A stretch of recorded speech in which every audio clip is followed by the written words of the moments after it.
বেশিরভাগ রাজনৈতিক দল দ্রুত নির্বাচন চাচ্ছে, তবে ২-৪টি দল প্রয়োজনীয় সংস্কার শেষ না করে ভোট করার বিরোধী। বিএনপি সহ ৫২টি দল চাচ্ছে যত দ্রুত সম্ভব নির্বাচন। প্রয়োজনীয় সংস্কার ও নির্বাচন প্রশ্নে সুনির্দিষ্ট রোডম্যাপ চান তারা। তা না হলে এপ্রিলের শেষ দিকে রাজপথে নামার কর্মসূচি দেওয়া হবে। এ নিয়ে দেশের অন্যতম বৃহৎ দল বিএনপি ও তার মিত্রদের সঙ্গে দফায় দফায় আলোচনা চলছে।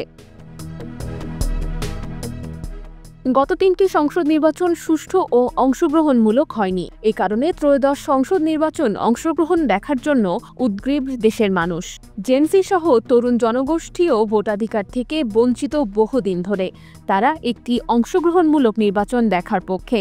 এদিকে সরকারের প্রায় ৮ মাস হতে চলেছে, অথচ নির্বাচন নিয়ে কোনো কিছু দৃশ্যমান নয়। এ কারণে সন্দেহের মাত্রা আরও বাড়ছে। তবে সরকারের উচিত হবে রাজনৈতিক দলগুলোর মধ্যে সন্দেহ ও অনাস্থা যাতে তৈরি না হয় সেই ব্যবস্থা গ্রহণ করা।